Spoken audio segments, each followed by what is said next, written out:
السلام عليكم ورحمة الله وبركاته.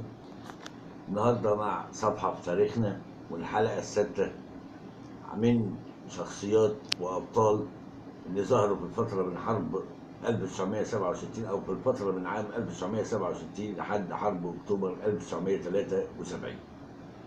الشخصيات اللي بنتكلم عنها دول أبطال من الجيش المصري، وإحنا اتكلمنا على شخصيات كتيرة في الحلقات اللي فاتت. اتكلمنا عن أبطال ضحوا بأنفسهم في سبيل بلادهم. النهارده بنتكلم عن بطل جديد من هؤلاء الأبطال، وناس كتير ما تعرفش مين هو عمر عبد العزيز. عمر عبد العزيز ده كان معروف بنسر سيناء، بطل من أبطال القنص الحر في المعارك الجوية. عارف يعني إيه القنص حر؟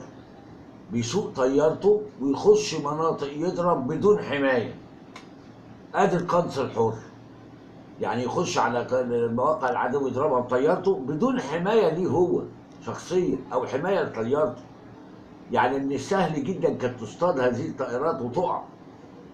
فلما بنقول عن عمر بن عبد العزيز زي ما قلنا اللي هو كانوا بيسموه نسر سيناء، بنقول عليه بطل من ابطال القنص الحر في المعارك الجويه.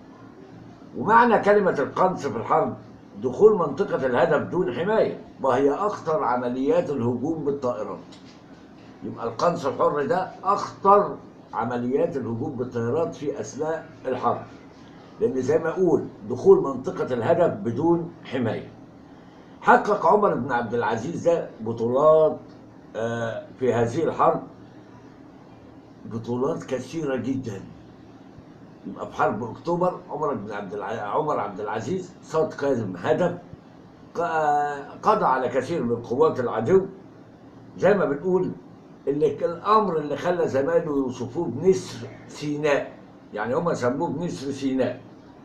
لكن من خلال احدى هذه المعارك في اثناء حرب اكتوبر استشهد البطل عمر عبد العزيز بعد ما حقق بطولات كبيره في هذه الحرب. ومش في هذه الحرب بس، زي ما قلنا في الفتره حتى في حرب الاستنزاف في الفتره من عام 1967 لحد 1973. يبقى لما بنيجي نتكلم عن عمر بن عبد العزيز وهو موضوع الحلقة السادسة النهاردة، بنقول عمر عبد العزيز عرف بنسر سيناء، بطل من أبطال القنص الحر في المعارك الجوية. والقنص في الحرب معناه دخول منطقة الهدف دون حماية، وهي أخطر عمليات الهجوم بالطائرات. حقق عمر عبد العزيز بطولات في هذه الحرب، مما جعل زملائه يصفونه بنسر سيناء.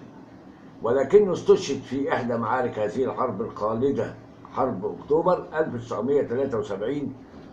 واستشهد البطل عمر عبد العزيز عشان يترك ذكرى طيبة للبطل الشهيد، البطل الفدائي. الفدائي بمعنى الكلمة، الفدائي اللي هو وهب حياته من أجل وطنه